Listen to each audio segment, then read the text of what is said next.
Yo, what up, everybody? Thanks for tapping in with the next episode of CannaConvos with Chad Westport, the great, the legend, Chad Westport. Bam, bam, bam, bam. Thank I you for love a coming good on, air sir. horn. Yeah, thank you for Hey, coming on. yeah, absolutely. My pleasure, dude. Thank you for asking to hang out. I am happy to be here, dude. Looking forward to it. Good, thank you, man. You have been like out there in the community for a while. Everybody that I've known, like I barely got turned on to you, but I know you've been doing your thing for a while out here in the Instagram and in the whole community, right? Yeah. Good, Yeah. good. So yeah, I was like, shit, I gotta send him a message, man. I gotta see if he'll want to be on Can of Combos, because hey, it's like an honor to have you on here. You know what I mean? Dude, absolutely. Again, it's absolutely my pleasure. And yeah, I have been doing it for a while. And it's one of those things. It's like there's people that have been doing it like longer than me. And I'm just like, you guys are the greatest. You guys are the best. So it's like everybody's gonna get there one day. You just gotta Yes. start. That's the important thing, right? Start. Yes, and one thing that I've been doing is I try to get as many people as I can to grow and to come out here and be in the community. Like, there's a lot of people who be sending messages and stuff, and I'm like, "Hey, man, why don't you come on a Can of Combos?" And they're like, "Oh, I'm not ready to show my face, or I'm not ready to be on camera." And I'm like, "You just Yep. gotta jump into it, man. It's easy." I always say like I'm the best person to get started with because, like, it's just two homies kicking it, talking. That's all it Yeah. is. It's nothing serious. Don't take it too serious or anything, but it's a good stepping point for some people.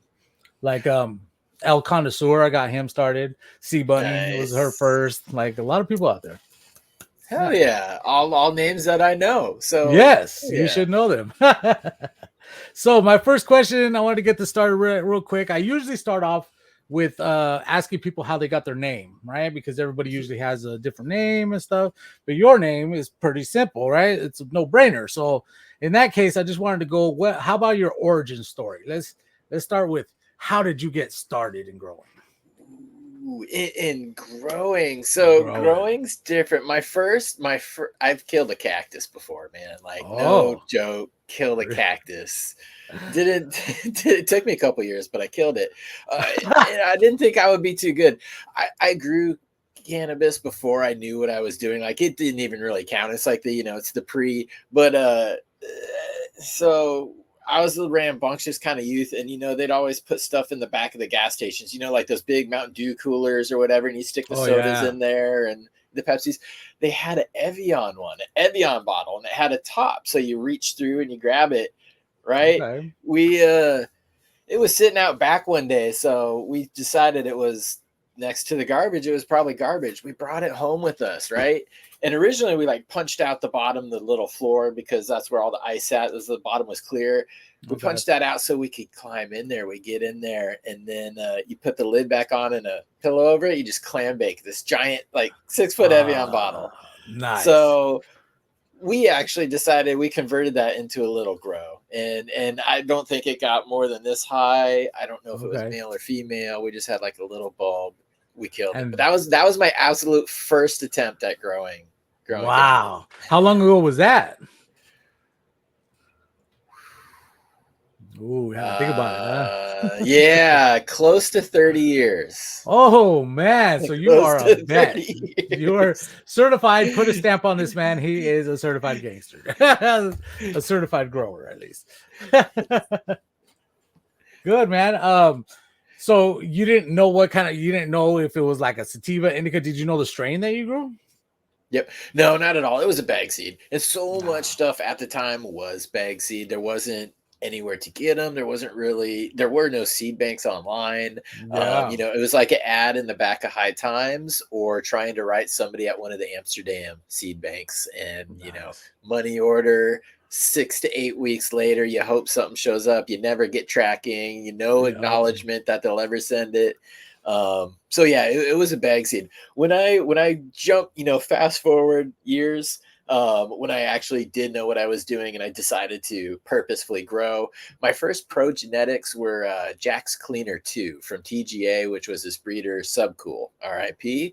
Um, R.I.P. homie. but Yeah, he later he did it went from TGA, then the Dank, and Miss Jill, his ex-wife, is still around. She's doing her breeding thing. She's releasing stuff these days. But yeah, that was my first pro genetics that weren't bag Yeah. seed, because I grew a lot of bag seed, man. Nice. I did that too when I first started growing. I didn't know where to get any seeds. I didn't know anything Yeah, to do. So I went through like somebody turned me on to the Attitude Seed Bank. And they were like, nice. "Hey, man, it takes 6 weeks or whatever, and just send it out. And you hope that you get something." And I was like, if it comes, it comes. Yeah, But when it did come, and you were like, "Oh my god, I got it!" And so then I was addicted. I was hooked, and I just kept ordering, kept ordering. Still to this day, I got a massive seed bank.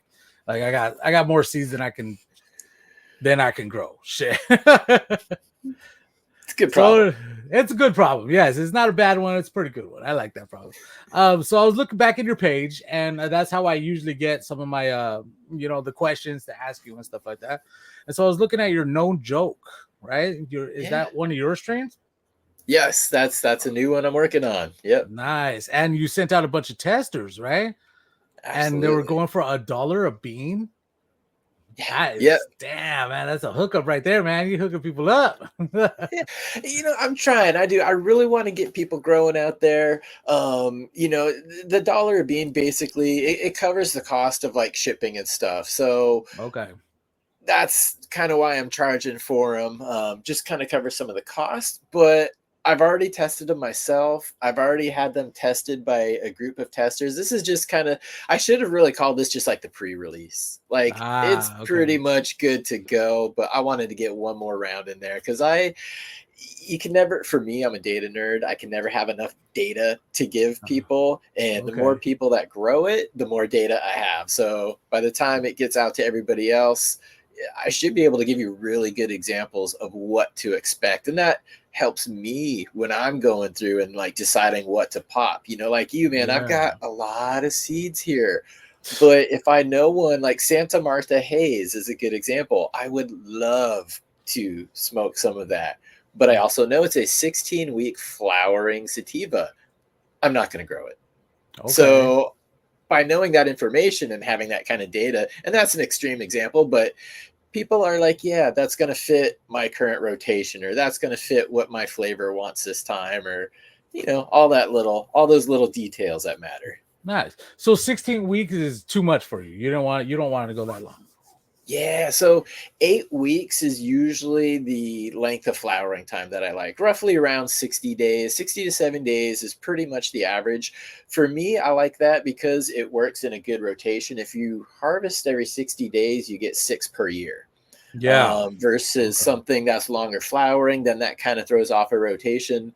And it all Yeah. depends, like, on, in a warehouse, like with a license, you might be able to get away with it. But intense, and small, and I like variety too. So I'm always trying to Yeah. grow something new, man. Yeah, me Yeah. too, man. I'm the exact same way. I gotta have something new coming in every time. But like when you're doing that, also, if you have a bunch of new plants growing in there, you got different times like that some are gonna be ready, than others. And so you have to time this, and then you cut down two plants, you still got one in there, but then Yeah. your veg tent is it's ready to go. Your veg tent is like, Exactly. come on, man, I want to be flowered. And so you gotta be Exactly. like, fuck it, just throw them into, or it's just weird. Do you do the whole like sea of green to where your tank is completely full, or do you, because like I leave a little bit, like I only put maybe tops three plants in my 5x5 at a Mhm. time, because my Yep. plants, the way I grow, they grow really big. I don't know if you've seen any of my posts, but Yeah. they are huge. And so if I put four of them in there, there's no room for me to get in. Mhm. So that's Yep. why I'm really big on just three. But do you do more than that? I do. I do. Okay. Um, I go shorter veg time as well, like a short veg time, because yeah, I can't get them super big. And if I were doing like DWC or hydro, man, that Oh, stuff just that blows up. Like yeah. that's huge. I'm Oh in man. soil, Okay. which I can control them a little bit more. Yeah. But yeah, I also, from working commercially, I learned a lot of good but bad habits. And one of those is knowing how much you can actually stack plants If you Okay. have control of your environmentals and your airflow, it requires more deleafing and stripping than Mhm. it would, with 3 plants in there. Yeah. But it's just something that I good but bad habit. Again, it gives me variety. So I try to grow a lot, but little. Okay. Okay. I see that. Yeah, I've never tried that before. Like, I know there's a lot of people out there who grow like multiple six plants in a tent, and they keep it short. But for me, I just have a problem keeping plants short, man. I like Yeah. I like a long veg, and I like big fucking plants. The structure. Uh, I'm sorry. What were you gonna say?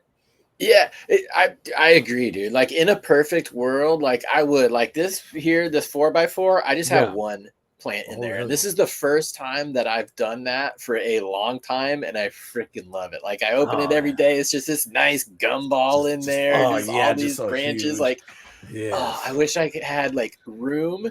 If even I could even keep the same plant count, but if I had the space, I'd give every plant a 4x4 if I could. Oh, dude, could you imagine if That would be so cool. because you're over here in Washington, so we can have 15 plants, right? Yeah, Um, and so 15 4x4 tents, woof, man, that'd be dude. crazy. If I had the space, it would be done. Oh man, facts. It would so be done if we could. That's the crazy thing. Like, if you gave us enough space, we would have tents everywhere. And I go to people's houses and I'm like, ooh, you got a lot of room. You can put a tent in here. Yep. Uh, so let's talk the Last Prisoner project. And I really love that project for everybody out there. If you don't know what the Last Prisoner project is, it is we're trying to get everybody out of prison who has been locked up for non-violent cannabis crimes or Yeah. offenses, right? Because there's Offenses. still a lot of people out there who are in prison for just weed, man, and this is Yeah. ridiculous. We need to get as many people as we can out. So make sure I'm going to be putting the links up here in everything in the descriptions. So make sure to go support, show, vote, or if you can vote, if you're in the States, right? Or what is it? Is it it's just a Yeah. project, right? You don't vote, It's yeah, I mean it's not something you vote for, but there are, groups and lobbyists that you can vote for. So I mean, see, there you go. Yeah. politics are, as boring as they can be for people. I personally love them. Pay attention if you're passionate about something. So yeah, absolutely, man. That's a good thing to throw in there. So Yes. that's a good So description too. Yeah. good, thank you. It is and that's what we need to be like, help voting in the people who are not so against cannabis, man, because this is just a plant and it's medicine for a lot of people. I know a lot of people don't like to say because they don't know the ignorance. I'm sorry, not the ignorance, it's just not knowing. If you don't know how much it could help somebody out of alcoholism, opiate addiction, Mhm. there's just so many different things. And it doesn't really take away the pain, but it helps you manage the pain. The Mhm. pain is less just in your head, just all the time thinking about pain. Because I suffer from pain real bad. I got back pains, and I'm certified disabled and everything, but I still go back to work, right? And so when I'm working a lot, I got the pain, man, and so I got to Right. smoke some weed so I can, just manage it. But yeah, you were doing the 60 packs for 60 minutes on that, right? Yeah, that That was was fun. sick. How did that go? That went well. That went really good. Good. So yeah, it was so Let's Be Buds. For the Oh yeah. last 3 years, they've organized a fundraiser for the Last Prisoner Project, and this was actually kind of like the pre-funk for the actual fundraiser. They do a chatathon, so like 12-hour long. There's all kinds of prizes. It tells you some more of the stories. But they wanted to break the Guinness Book of World Records. There is no record, so they're like, "What if we did 60 packs in 60 minutes?" From Oh 60 man, different breeders and 60 separate winners. And we went for it, man. that's sick. Chat showed up. Yeah, Yeah, chat for showed up. They the were Let's Be great. Buds, there is Spartan Grows, Emily Anything Grows, I'm Is Uncle sorry, man, Rick? Uncle Rick, there you go, Rick? TY, and I can't remember the last one. That's I'm so sorry Little E about that, brother. Bud.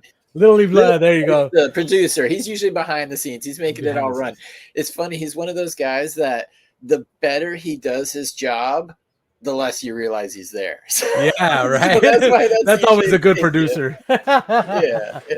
I Little love E those Bud. guys. I was on their show too, so I was showing them some love. They've been on my show. I've had Uncle Rick. I've had Emily. I haven't had Spartan yet. I'm gonna bring in Spartan one of these days. He's awesome. And TY too. I gotta get them in the books. You guys make sure to be ready for my message. Yes. So with that, there wasn't no, because if you're going for Guinness Book of World Record, you have to have the official there to make it official, right? Yeah.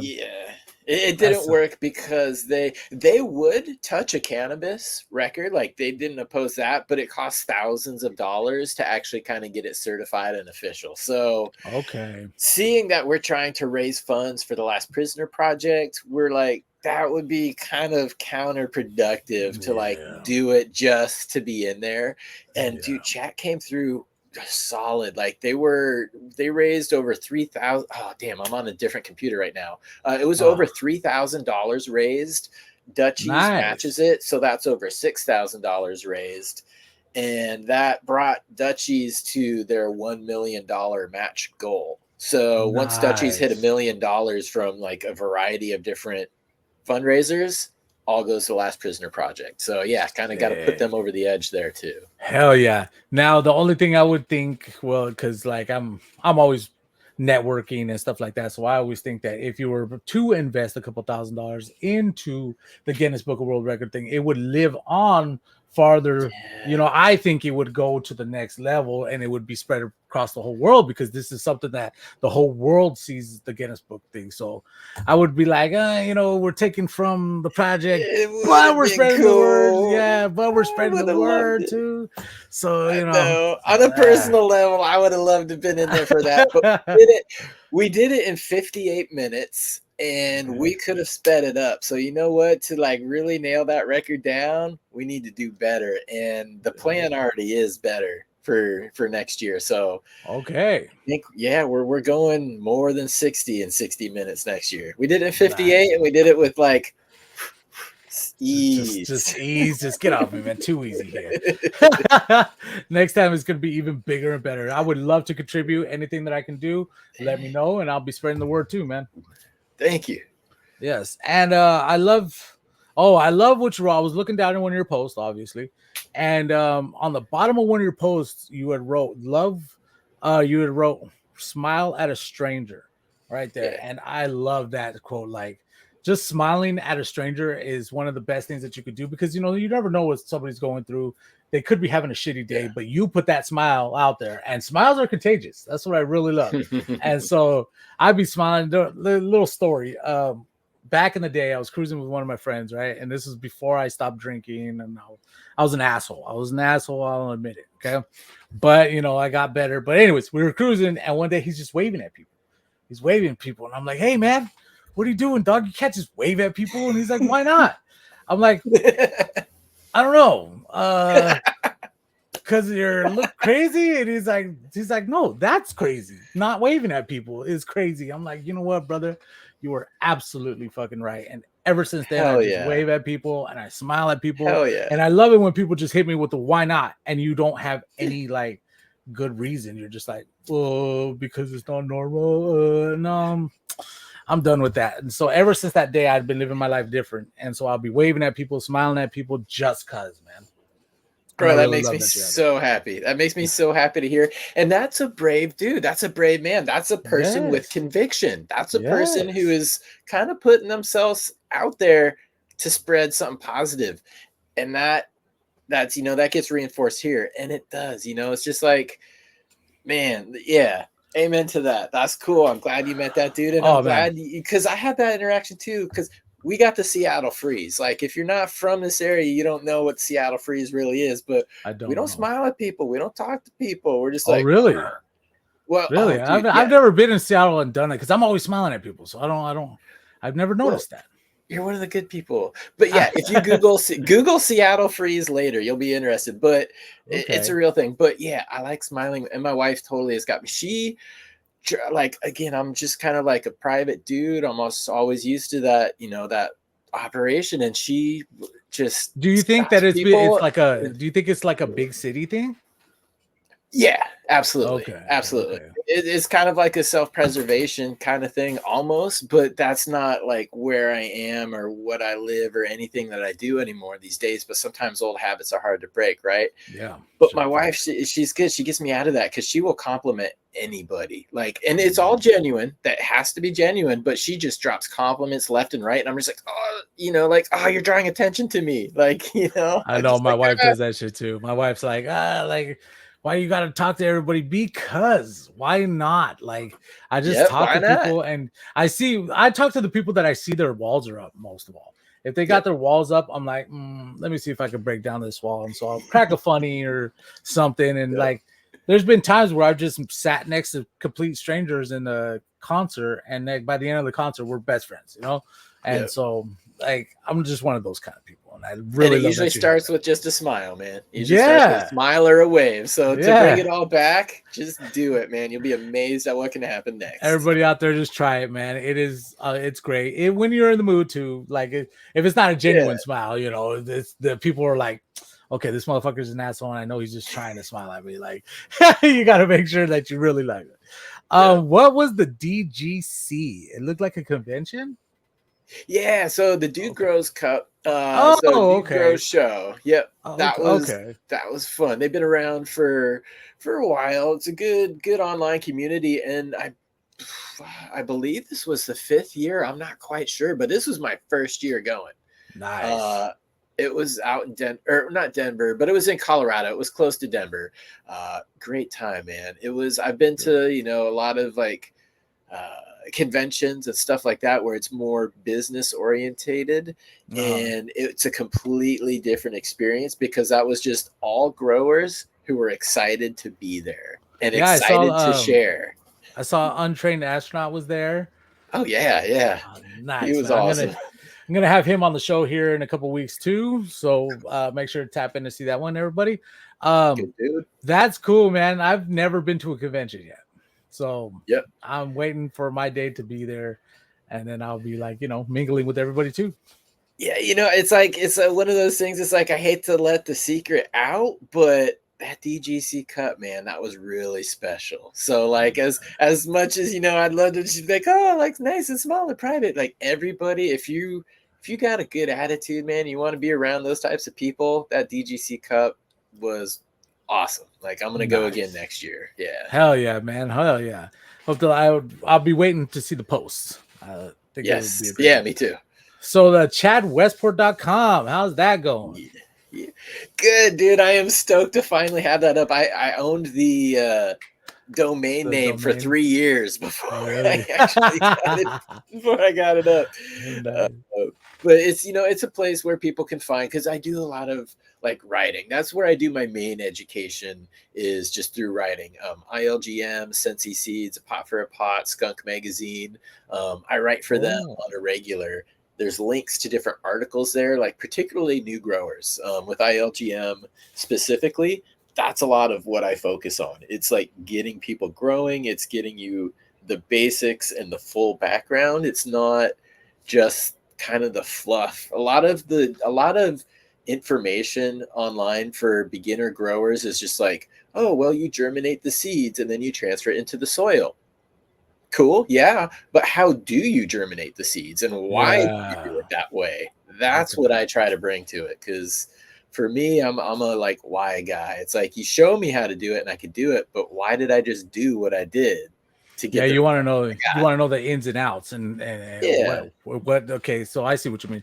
I kind of do the same thing because when I started growing there was some YouTube videos. Mr. Pigeons 420 was one of them. Mhm. Mr. Grow was one of them that I started watching, and they were showing that. They were showing like Yeah. how to germinate, what's going Yeah. on in here, all these other steps, because like there's a lot of things that they don't tell you when you're growing. Like you need to transfer your pots once they get too small to a bigger Mhm. pot, and it just helps the plant grow bigger and better. Now everybody knows you can grow just in the little pot, and it's You possible. can. You can. It's just a little hard. I could wear size 6 shoes too, but that's not going to be comfortable. Yeah, like you could drive a car with your feet too if you want to, but doesn't make it a good fucking idea. This is true. This is true. So yeah, on the website they can find some of my writing. They can find some of the links to the different series on the YouTube channel. But you also find, like gear and shirts and that kind of stuff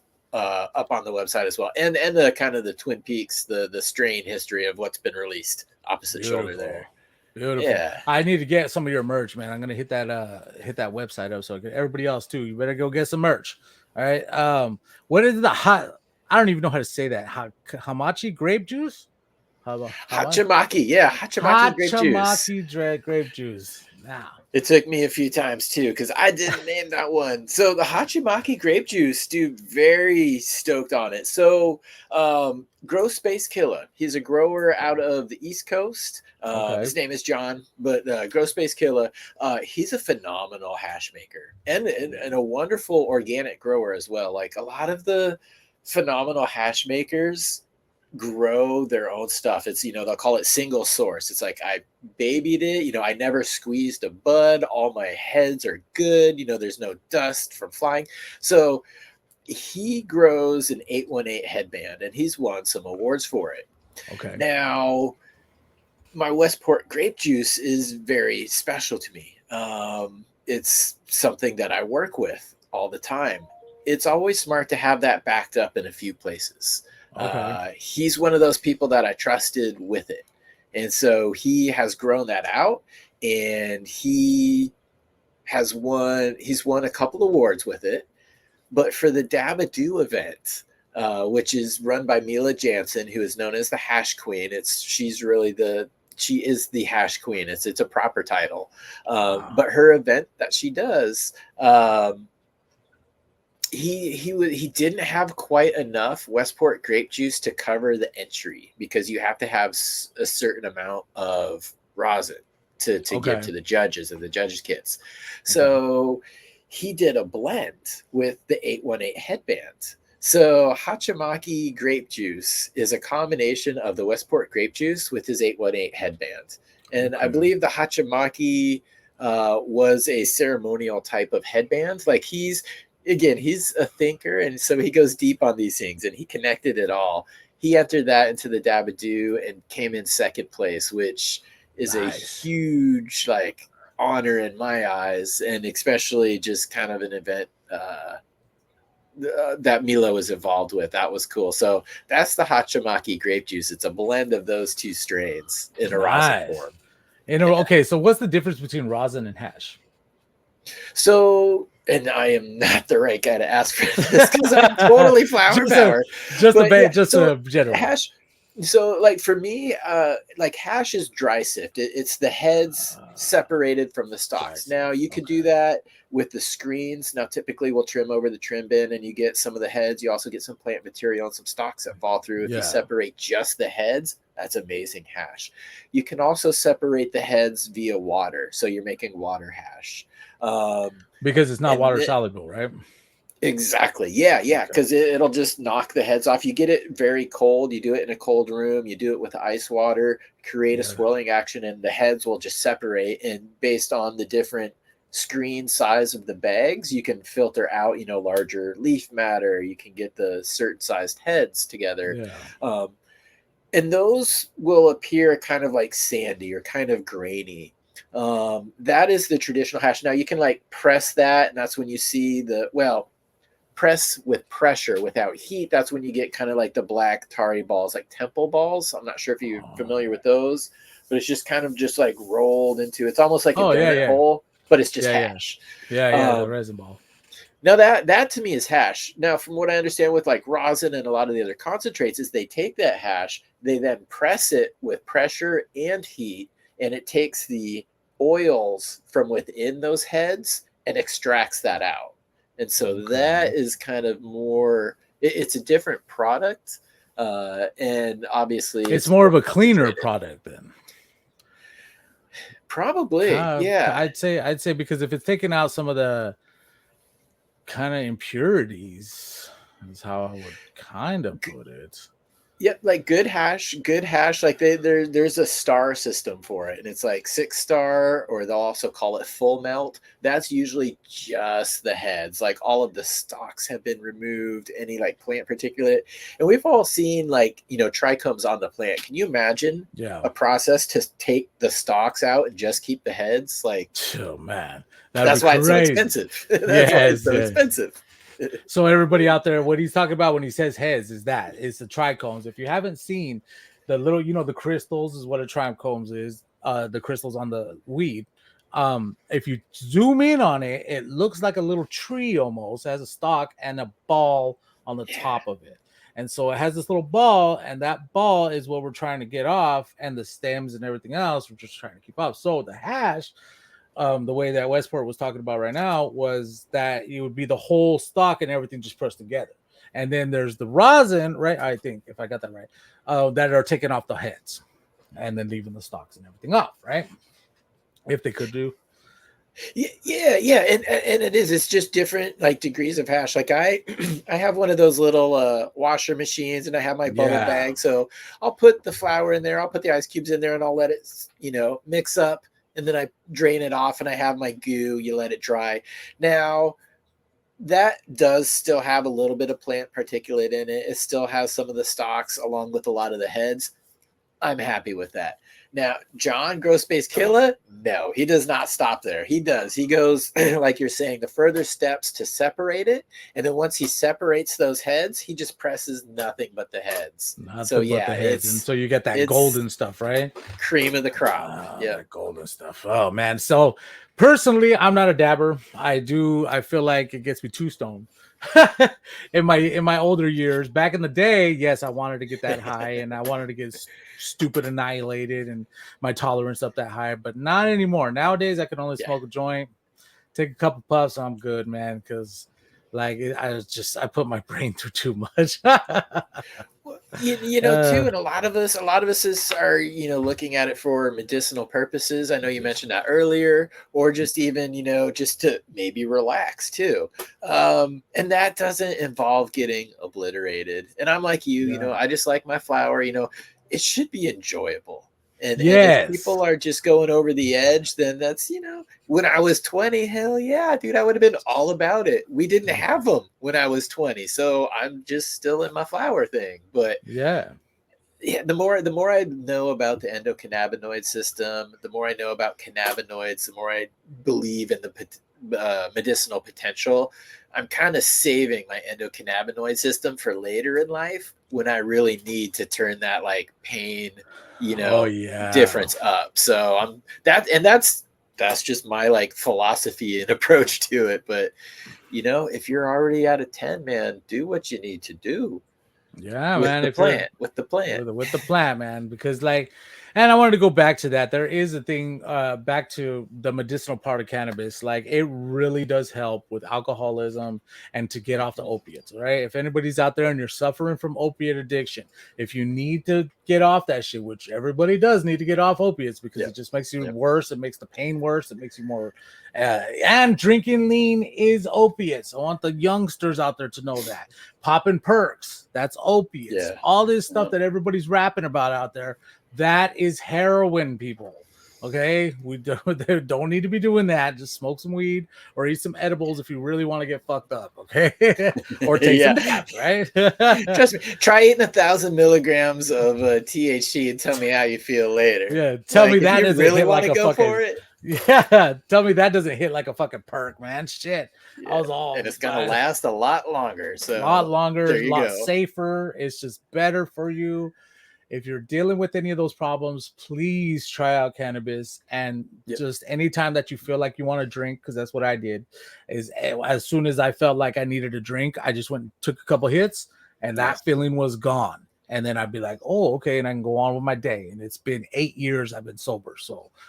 Telling everybody out there, thank you, sir. Thank you. I was a big meth head. I was a alcoholic. I just went to my first love, and I was like, hey, cannabis is the first thing that I really fell in love with, and I stuck with that, and I've been just loving it ever since. So, Good for and you. if, Yeah, me too. oh yeah, I'm clean. Clean aside from the weed. My wife as well. She's got 13 years from not drinking, so we celebrate it good. every day. And on the real talk too, you know, for people, you know, with opiates, like it can work. A lot of times I recommend like RSO too, because Oh yeah, sometimes flour might not be enough. That concentrate might not be enough to give you what you need at the particular moment. yes. So RSO is very highly concentrated. Be careful with it, but that's something that you know can typically is a good place to start if you are serious and you want to do it. So I just Yes. put that one out there too. Yes. I personally, my wife, she's real big pothead, and so we got some ROS one time and we tried it, and she ate the whole syringe and barely even Oh got high, no! dude. Yeah, no, she barely even got high. Wow! Like it was crazy. I was like, me too. Wow! I took a little bit. I didn't take as much as she did, but she was high. She felt really good, but it wasn't annihilating like the way like I've made Emily anything grows. She sent me over some edibles, and I Yeah, ate this edible, and holy shit, I was buzzing. Like, and then there yeah. was a time I put like 32 grams of flour into like 2 sticks of butter. That time I was buzzing like crazy. Like, it's so weird. Sometimes it hits, sometimes it doesn't. So just be ready. Well, and a lot of it, you know, a lot of it is math, and a lot of it is knowledge. And you mentioned anything grows, and I don't doubt that because Russ Spartan Grow, Yeah. uh, who you know they're together. He is an excellent person to talk about RSO. Like he's probably talked about it a bunch of times. I know I've asked him to, but he is actually very, very intelligent with like the Okay. actual, like I said earlier, the why behind everything with Ah. RSO. So yeah, Okay. So I'm Vico definitely RSO. gonna.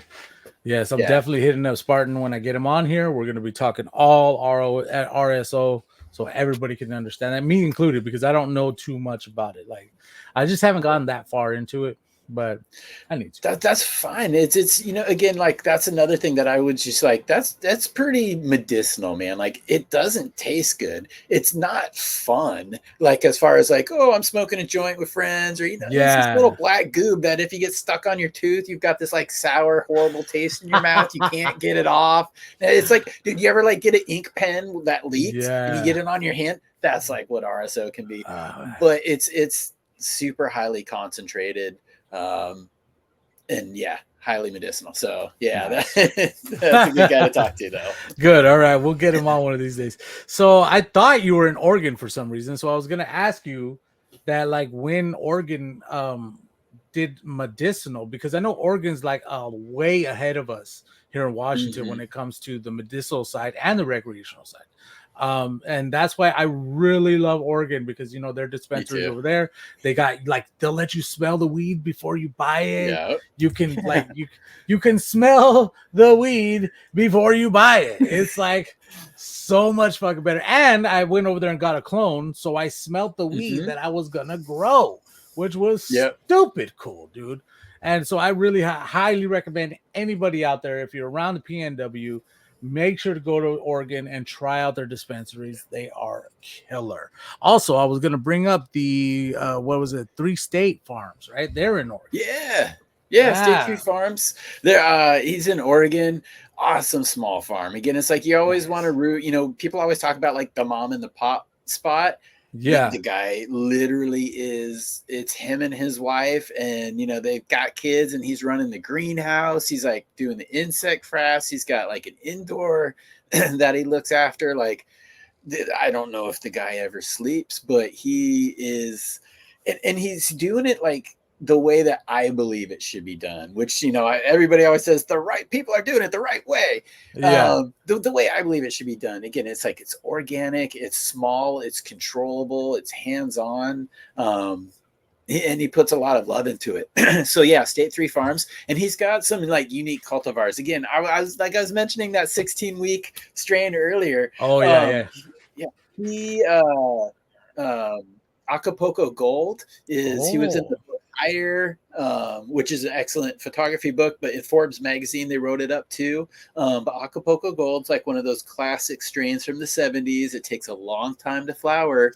He grows that. He grows a lot of those unique ones that normal commercial spots wouldn't grow because, well, they have quotas to meet and they've got this to do. He's like, Yeah. I'm going to grow some really good, just like exotic stuff. And it may take longer and I may get less yields, excuse me, less yields per year, but he does it well and people pay him for it. So in the Nice. end, he's winning. So that's Good. good.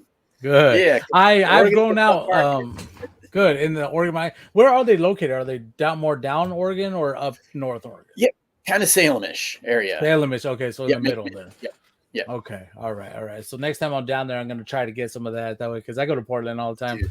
So maybe I'll try them out and look for them. Yeah, look for it. I always look for it, man. I always go to Astoria because, like you said, man, I think if you're a concentrate guy, Washington's the spot for you. If you love flower, you love just like variety, you like clones, Oregon has always been best, man. Always, man. Always.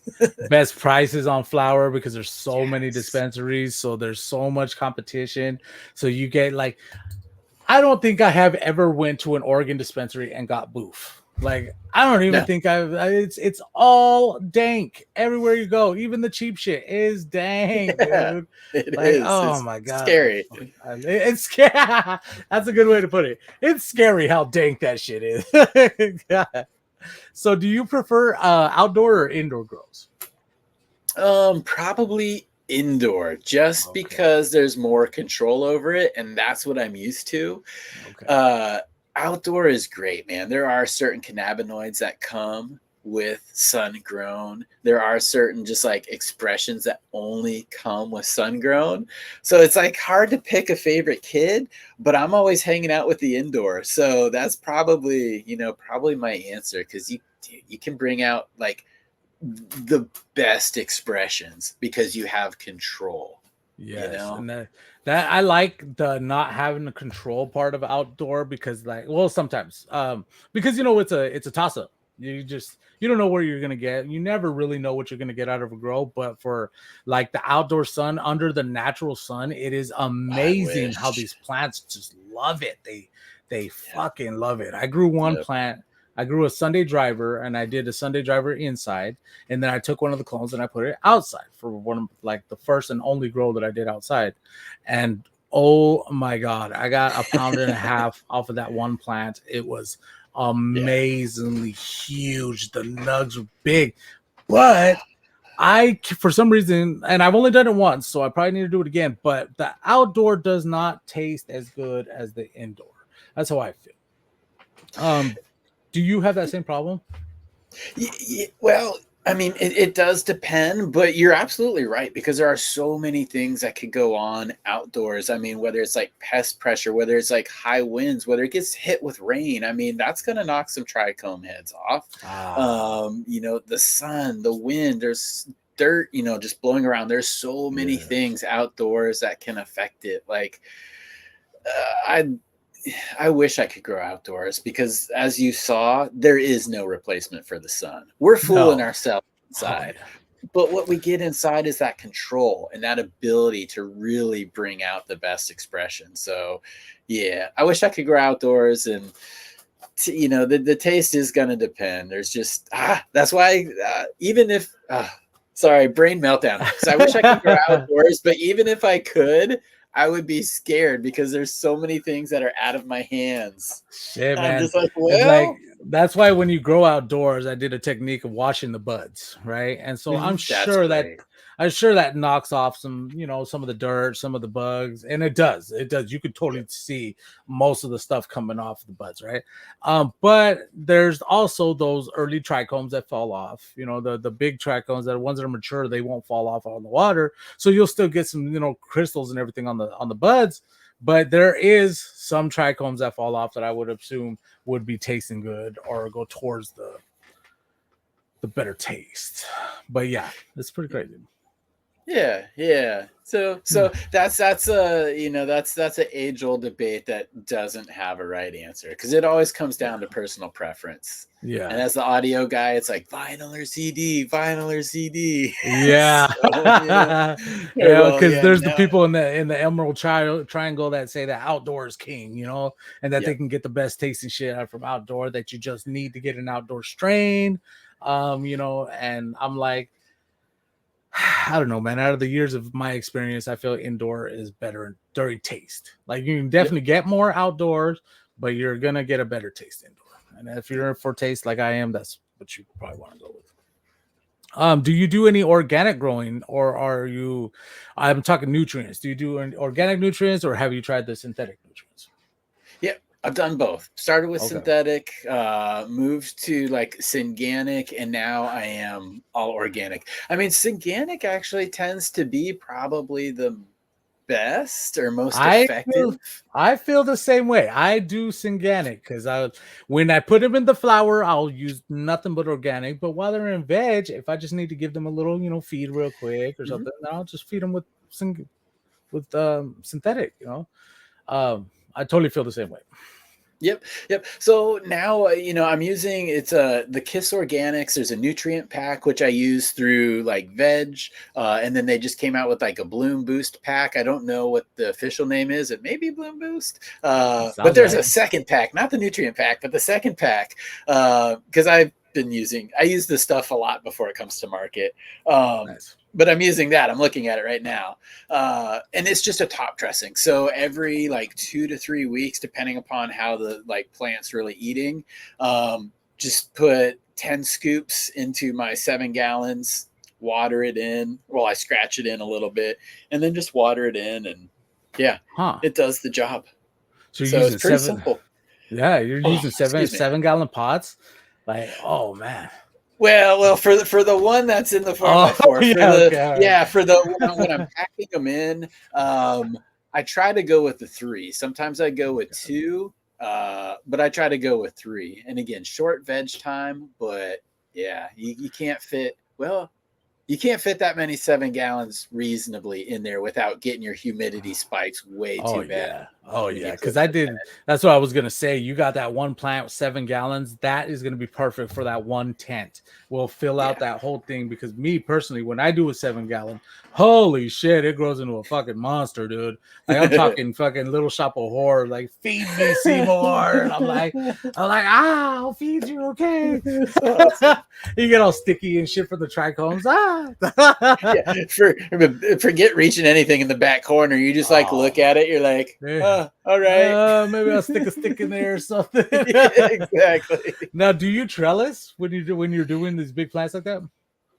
Um, this one I actually did, but I didn't use it as far as like traditional scrogging. Like I didn't do any forming of it. I just Okay, put it up for a few of the top branches for the because floppage.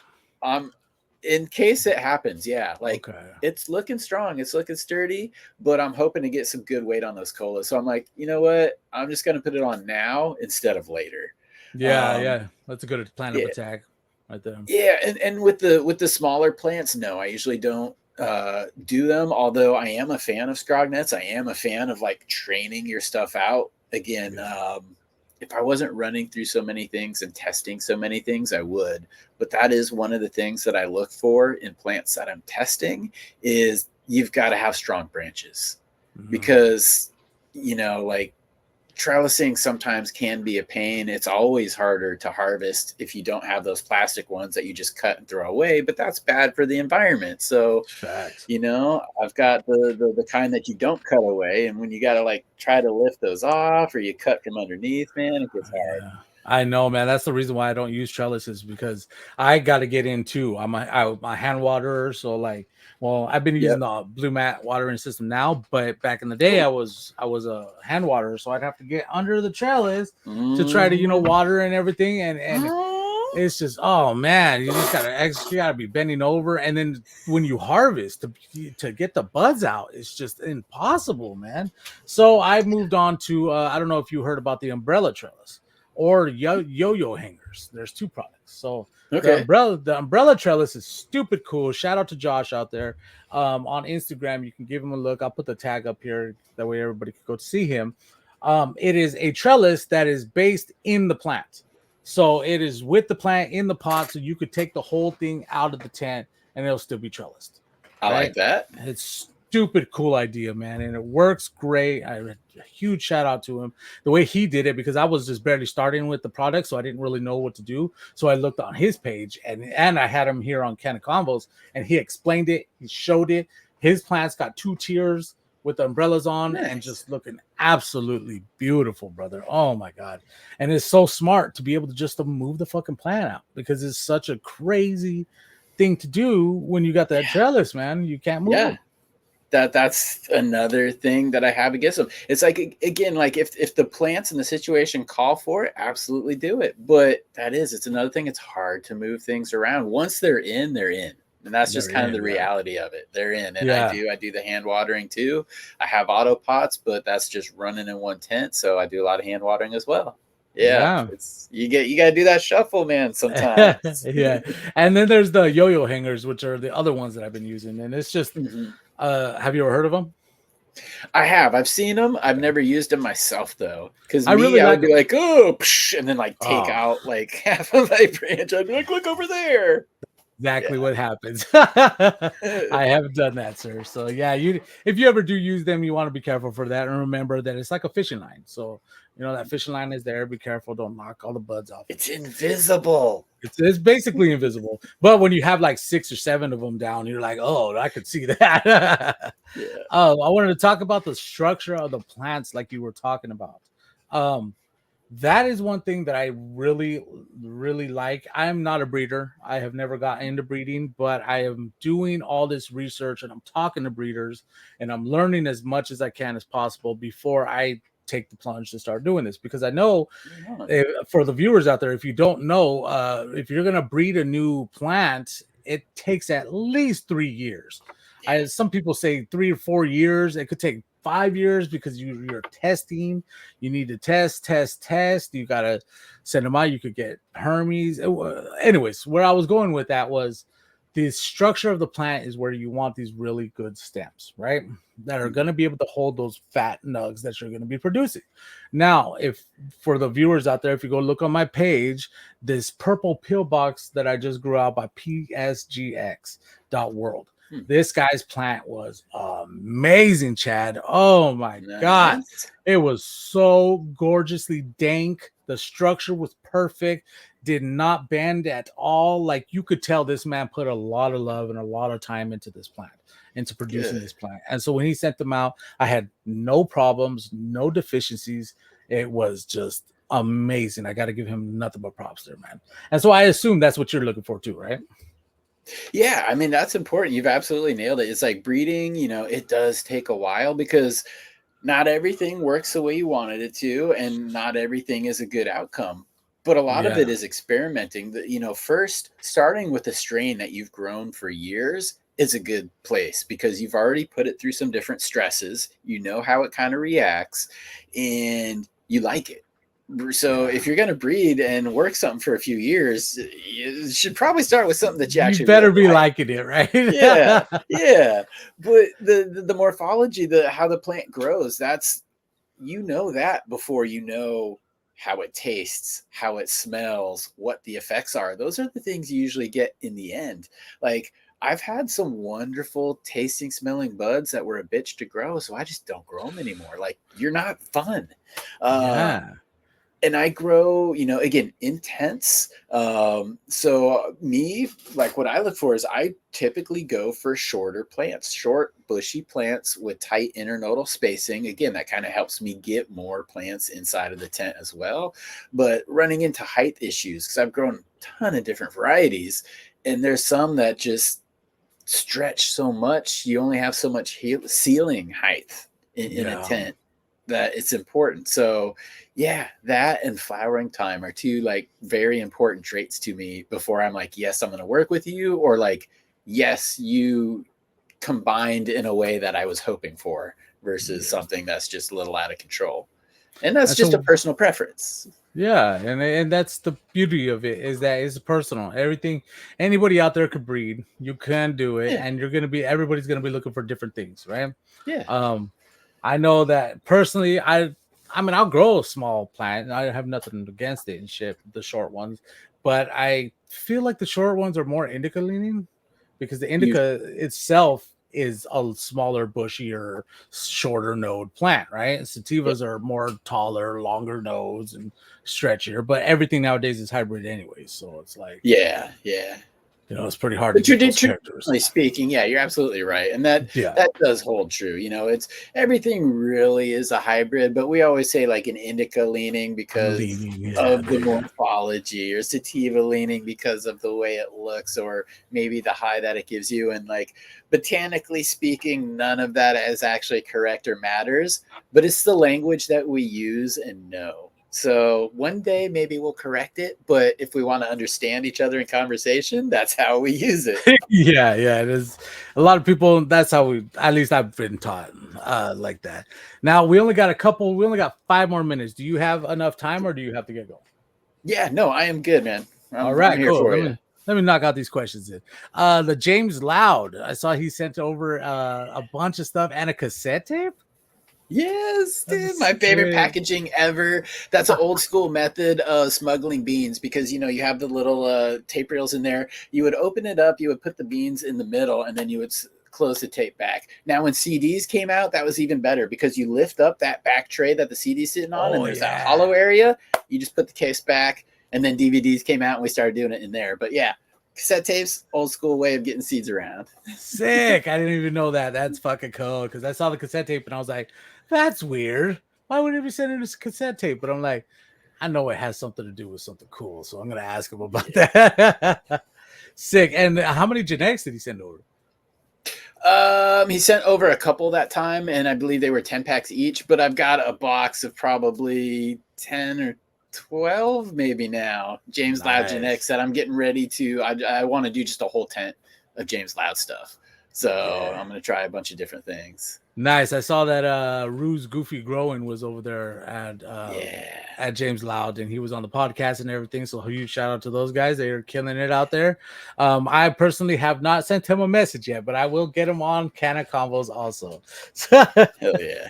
And then and then you went home for oh no, you were home from the Netherlands. You went over there to Amsterdam and all that place. How was that?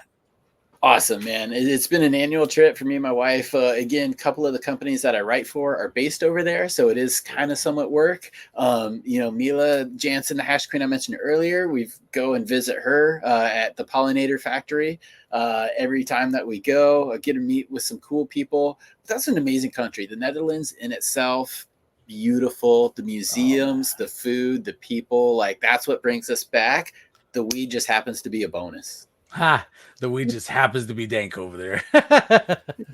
I really want to go over there one of these days and go experience the way that it is over there in the EU, because it's Europe. Crazy. Europe? Yeah, it is part of the EU, so they use euros there. Crazy fact, dude, and I'm gonna share this with you. Like, I say I go to the Netherlands every year, and that sounds like fancy as fuck. Like, for me, it is cheaper to fly to the Netherlands than it is to New York City. Really?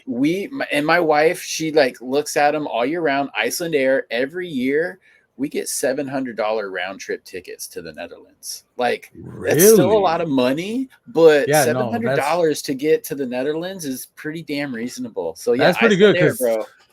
To get to Hawaii.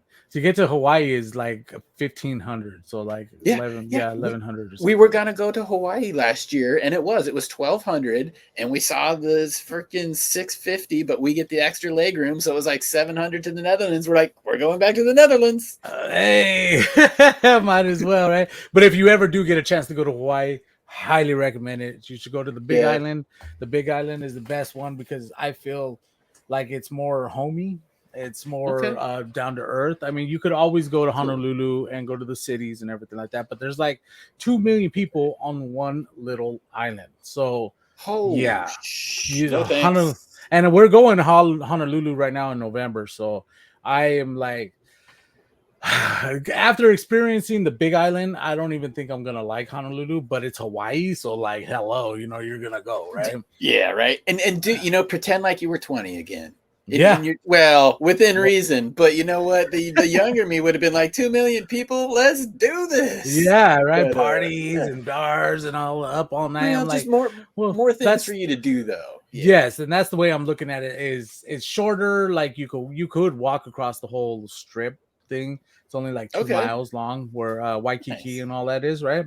Okay. But like when we went to the Big Island twice, and it was just amazing, brother. Oh my God, we went snorkeling in the water, just cruising around all the checking out the volcanoes. Went and seen Kilauea.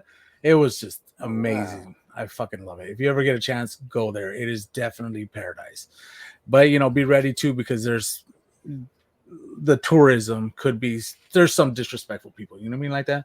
And I'm just like, you know, if you're here, and remember, this is their land, so you know, respect it and be respectful, man. You know. Oh, there's one thing about in the Big Island is you don't honk. Never honk while you're driving, because it is it is 808 style around there, which means you just chill and relax. So it's great. Good, love it. Good smoke at all? Oh man, the dank, and they just started opening up dispensaries. So if you got a medical card, you can get your medical card or your visitor medical card for Hawaii, so that you can go to the dispensaries. And it's a little expensive, just like everything's expensive there. So be ready for that. But other than that, yeah, they got some good smoke, good edibles, all that shit.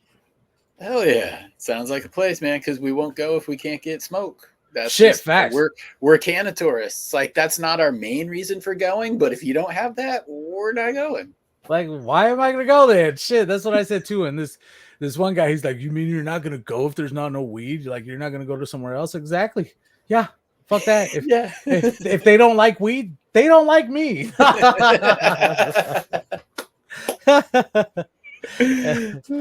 So where did I love your merch. Your merch, got to give you props on that. Your hats, your shirts, everything. Thanks, dude. Is that on chadwestport.com to where everybody can find you there? Okay. Yep. So everybody make sure to go check out his you got hats too, dude. Soon. Coming soon. I got shirts up there. I got a bunch of stuff that I need to load into the store. I just been doing beans lately. Okay. I'm trying to diversify. I won't take too long, but yeah, check it out. The store tab is cool.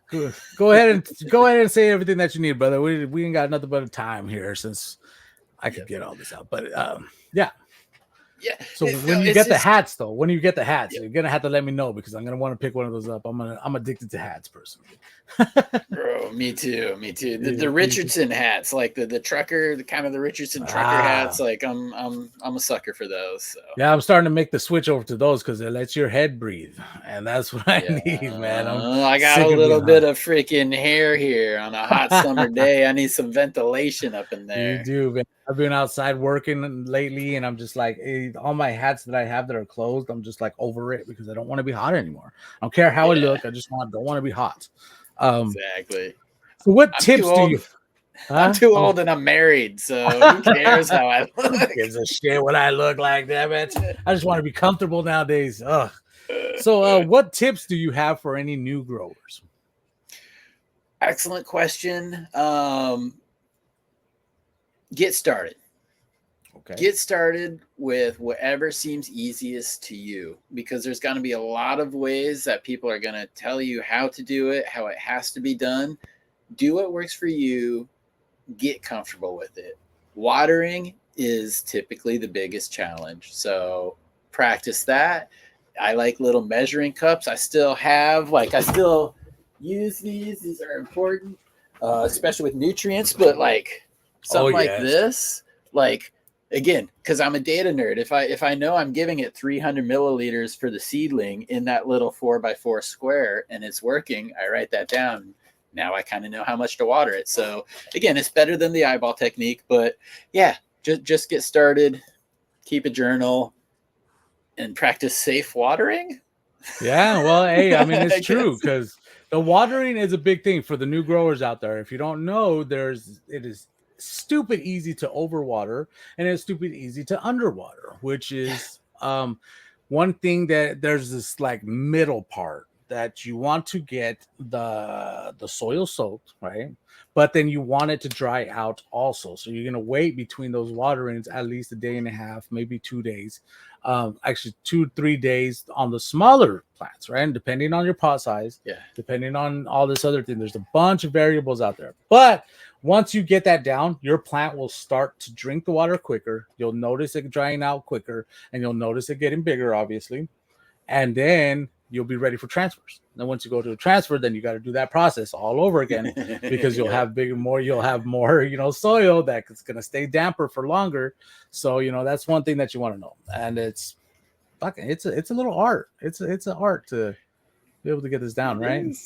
It is. And, hopefully you like that Blue Mott. And, when I got my auto pot system and turned that on for the first time, for the first few weeks, I felt like a crappy water bird. I'm like, oh, like all the time. They're never not happy. So, yeah.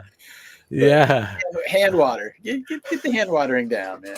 I was just thinking right now, what's he mean by crappy water? I'm like, oh, that the plants are all happy because the watering system does it better than us.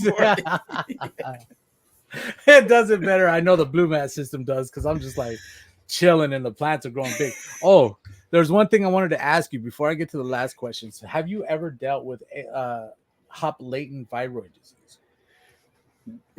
Not confirmed. Okay. No. This was. So you have suspicions. I do have suspicions, and this was before hop latent viroid was even a thing. This was 2012, 2013. It's back in our medical days in Washington. That's back when you could pick up clones.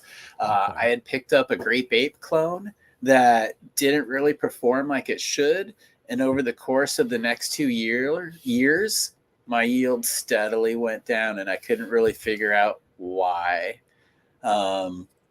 I stopped growing in that location, all those plants, just because that's what life dictated. Mm-hmm. But looking back, I think I probably did have it because there was a significant dudding over a period of time. Yeah. So long answer, but that was it. Yeah, I'm currently dealing with it. And I've been trying to spread the word out there. I'm trying to let everybody know about it because it is very, very interesting how it originated with hops. And for those out there who don't know, hops is a cousin of cannabis. So, and it was started with hops and it made the jump. And it made the jump to cannabis, and it has been just disintegrate or just messing up all the grows out there right now. Supposedly, it's the COVID of cannabis industry right now, and so absolutely. It's going around. Yeah, it's I forget there, and there's been a few articles too, but it was like 90-something% of California nurseries all have it. Because it's been around for a long time before we knew about it, and not all plants show signs of it. That's why it's latent. That's what I was saying, dude. I knew it because I was like, okay, if it's like the COVID, then there's some plants that are like asexual, or asymptomatic, asymptomatic, and they're trying to just pass it along because you're trimming it, and you don't want to clean the scissors, which is one way of spreading it. And that's what happened to me. I grabbed the seed and I planted it as a seed, and it started growing a little weird. And I was like, what's going on? Well, somebody sent me a message, and they're like, that's hop latent viroid disease. And I was like, I don't even know what that is, so I'm not going to pay attention, right? And I paid attention to it, and it just started spreading more. But that's the exact same thing that happened with COVID. We didn't know what it was, and it was just spreading around, and then it became a pandemic. So basically the same shit, man. That's crazy. I'm dealing with that right now, like I said, and my buds are stunted. There's the lower branches because I'm like, I'm not going to kill this plant off. I want to see what happens. And I want to document it. I want to pass it along to everybody so everybody knows to keep an eye out for it, right? And so right now on the top of my plants, the buds are looking pretty normal. But as the lower you go, they're like brown. They're not even green. They're like brown. They're small and smaller and smaller and smaller. And it just does not look right. You can totally tell something's wrong with the plant.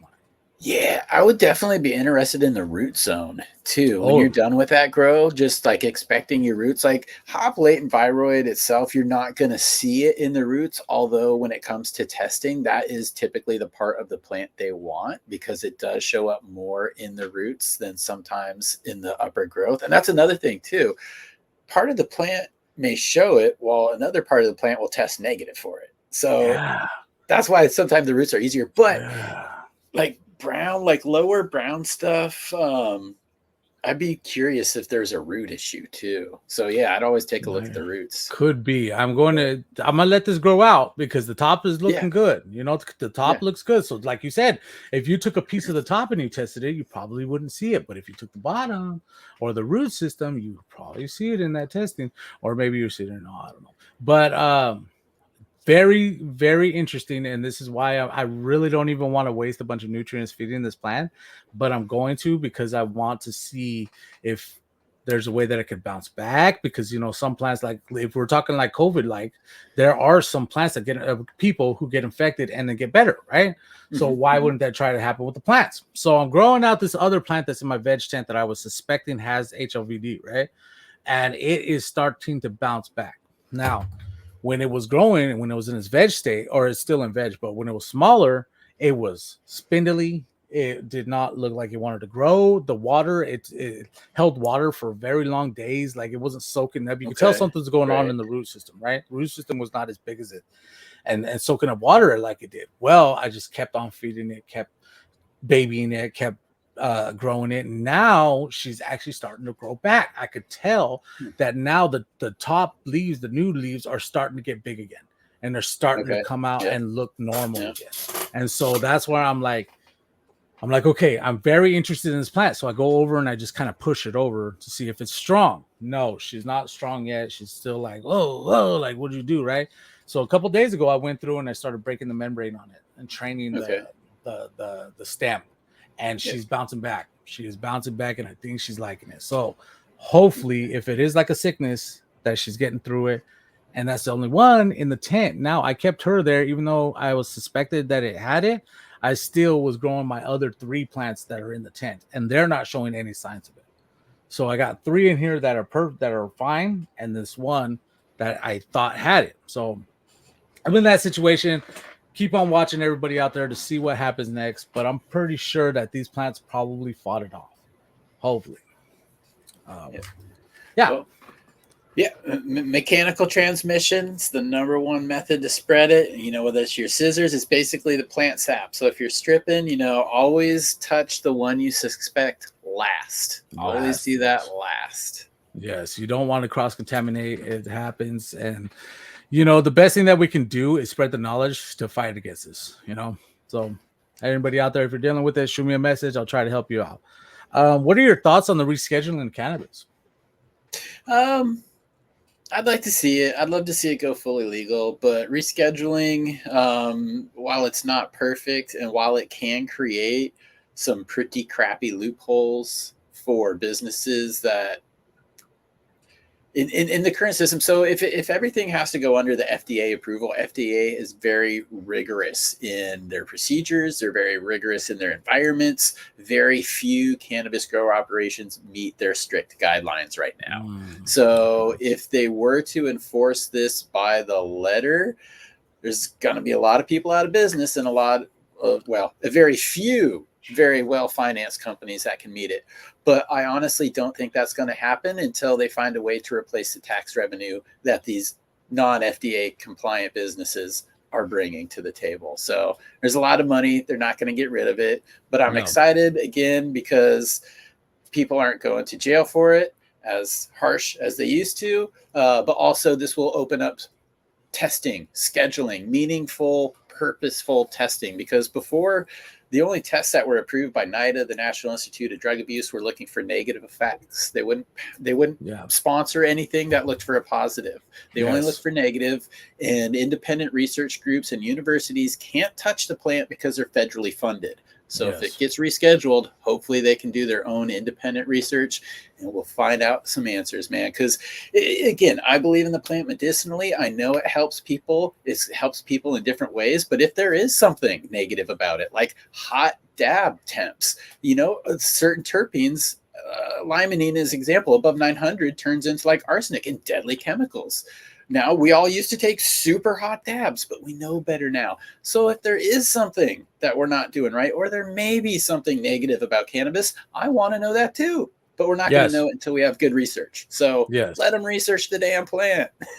Yes. I think of it like they don't really put alcohol through all that fucking testing like that, man. So why the fuck are they going so hard? And alcohol kills how many people every year? Like, so crazy, so dude. Stupid. It's we need to keep it to where alcohol is way more deadly, and so it should all be the same level of FDA approval, all that, as alcohol. Because there is no way that cannabis should be treated worse than alcohol. What? This is crazy. Yeah. Also, back onto the what you said about the corporations and the deschedule, or like the beauty that people aren't getting their houses kicked and the doors kicked down anymore. Their kids taken away over that shit. Like, it's not gonna happen. Maybe like they'll come in if you're selling pounds off the streets or something, maybe, but like they're not going to fucking destroy your life over cannabis anymore because it's scheduled personal use cannabis. Yeah, personal use cannabis, man. Like, and it's not worth it. It's really not fucking worth it. But the government also works very slowly. So I am with you when I feel like we need to take our little wins that we get, man. If it's little, hey, it's a step forward. And so I'm down with it because shit, it's way better than what it was. Like, they were straight up like putting it in with heroin. Like, it's not opiates. Yes, opiates and cannabis are not the same and never have been. Like, oh my god. Even though opiates do derive from a plant, but not like that. Anyways, so you gave away some lights and some new growers, right? To new growers and everything. I have done that myself. Actually, Emily Anything Grows, now that we're talking about her, I sent her first light. Yeah. Nice. Good for you. I did the same thing that you did. I said, just pay for shipping and I got you. It's yours. And she's like, obviously she was a little wary at first. Like, why are you doing this? Why are you doing that? I'm like, look, man. People are nice. Yeah, people are nice. What? I'm like, yeah, like, I just want you to grow. I just want you to get into growing. I don't care about anything. Here's the light. Get started and then let me know how it goes. And she is now with Mr. Spartan, with Spartan, just killing it out there. These guys are just amazing growers, and I'm so happy for her and all the other people who have gotten started growing. Like, it's just amazing. I'm exactly like you. I want to spread the knowledge as much as possible and get as many people growing as possible, because it is going to be federally legal soon, and once they get the money right, and everybody will love it, right? Yep. All right, sir. Well, we are done with the questions. Thank you so much for coming on. Is there any sponsors or anybody that you wanted to plug? No, man, I am all good. Thank you very much for the opportunity to kind of talk and, chop it up with you, man. I'm glad we had this. And that's cool to hear at the end, too, because we need more people like that. So big ups yourself, man. I'm going to shout you out. Big ups, dude. That's awesome. Thanks, man. Thank you so much. It means a lot coming from you as a staple, as a pillar in this community. It really feels good to be able to even be here, to even be able to do this. Like, because I didn't think it would get this big. I didn't think that many people would want to come on. And, I guess it's my energy that people like. So I'm like, we're going to spread this word, baby. We're going to keep this plant going, and we're going to make this shit mainstream, and we're going to take it all the way to the top. Now, I wanted to shout out you, obviously. Make sure to go see ChadWestport.com. Go check him out on Instagram. Go check him out everywhere. Do you have any Twitters or any other platforms? No, I just keep it to Instagram and YouTube. So that's, trying to keep it simple. And then really the website, like, that'd be rad if everybody just went to the website, but that's not like a community. And, Instagram is really the only way to get a hold of people. YouTube is where the community hangs out. So yeah, Instagram, YouTube, and the website. Beautiful. I'll be tagging everything in the description. So you guys, and also I'll be putting them up here on the, when I edit everything together, so that everybody will know how to spell it and all that. Once again, brother, thank you so much for coming on. We're going to end this one right here. And everybody make sure to tap in for the next episode of CannaConvos. Late.